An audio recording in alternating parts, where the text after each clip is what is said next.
America's next president, Donald Trump, was elected on a promise to secure the border, including the northern border.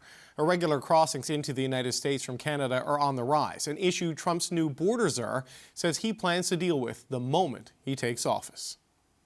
The problem with the northern border is a huge national security issue because in my 34 years, a lot of SIAs, special interest aliens, from countries that sponsor terror or are known not to be our friends, come through the northern border because they're an organization that have a lot of money and they can afford to fly into Canada to come across that northern border because they know a lot fewer officers up here. In Thousand Islands, you can cross St. Lawrence River in 45 seconds. But there has to be an understanding from Canada that they can't be a gateway to terrorists coming into the United States.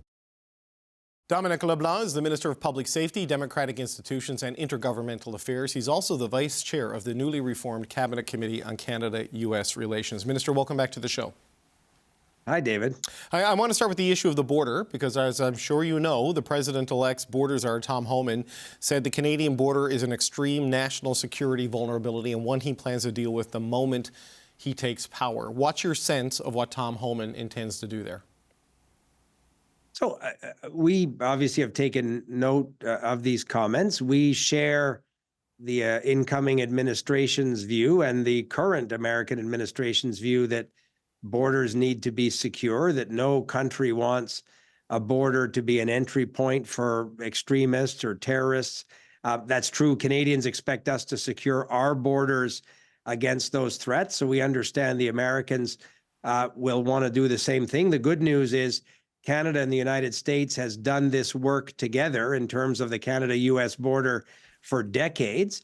I think we're in a good position to reassure the incoming administration that we're doing that work now, and we're prepared to do everything that's necessary to ensure that that's not the case. We, of course, share the view that no sovereign country can have a border that is a vector point for extremist travelers or terrorist threats. But reassure how, Minister? I mean, verbal reassurances are one thing, but the Trump administration, as you will know, they want to see action here. So what is Canada doing and prepared to do materially to tighten things up on that border?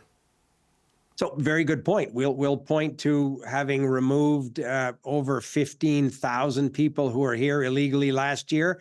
2023, we're on track to remove more this year. We'll talk about investments we've made and legislation we've changed to allow the Border Services Agency to detain persons that are threats to public safety and then be able to remove them accordingly. We'll talk to changes we made to the visa requirement for flights from Mexico, tightening up visa requirements on direct flights from India.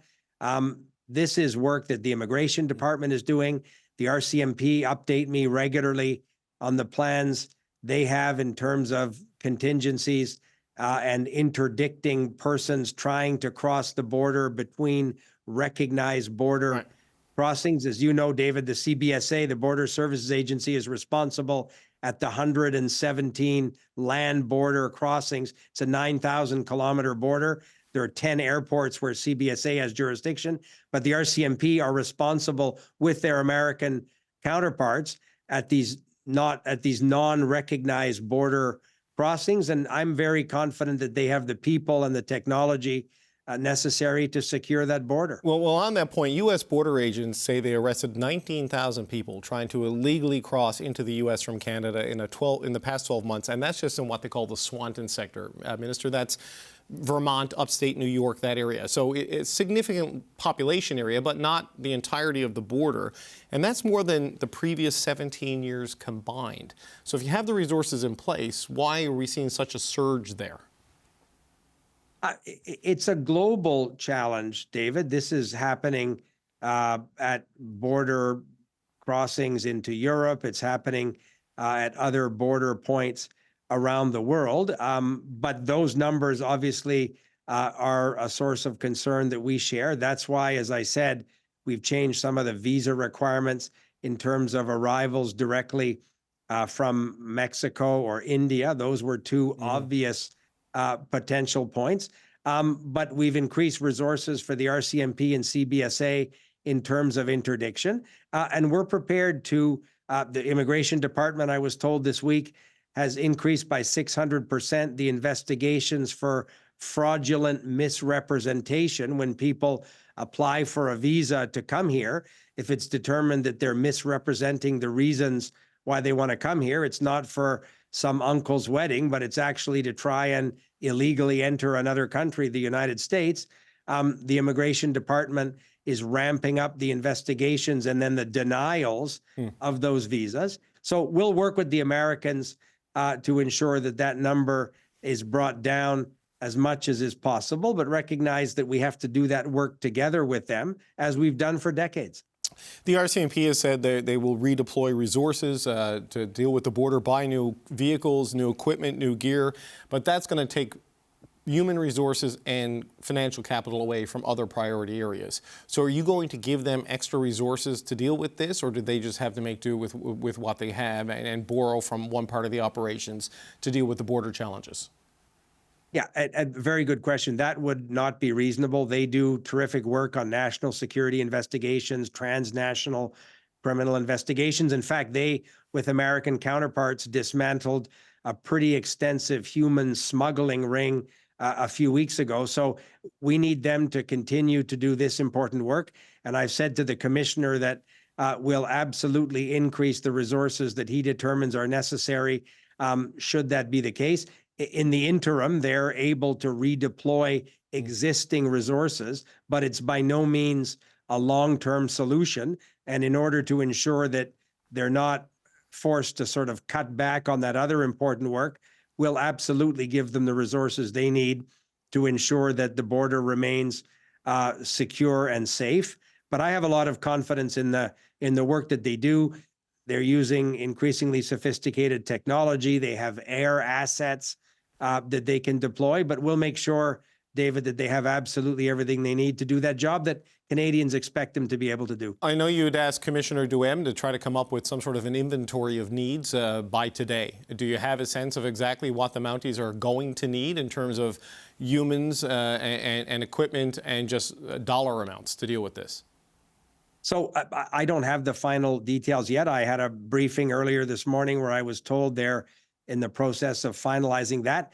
The commissioner, as you know, has done a lot of work around recruiting new officers to go to depot and become Mounties, but it does take some time to ramp up. I was there in September and saw a record number of troops that they had in training in terms of sort of before the pandemic.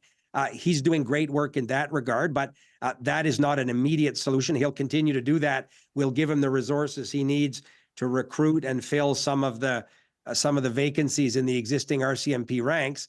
But in the meantime, he can reassign people as necessary. But we'll ensure that he has the technology that he needs and the equipment he needs to ensure that the people who are serving in the Mounties now are able to do that work. So, Minister, obviously there's the need to sort of satisfy the Americans about, the north to south flow of illegal border crossers, because they have made that a political issue and a political imperative, and the relationship is important. But what are you doing to prepare for things coming the other way? If you look at this mass deportation agenda and promise that the Trump campaign has said is going to be an urgent and early priority, and the appointments of Mr. Holman and Stephen Miller in the White House certainly suggests they're going to do this. I mean, they're talking about building detention camps and rounding people up, ending temporary protected status. That has sent people to places like Roxham Road in the past. I mean, what are you doing to deal with flows on the other end? And how serious do you think that could potentially be if Trump just scares so many people, they start to seek a safer haven?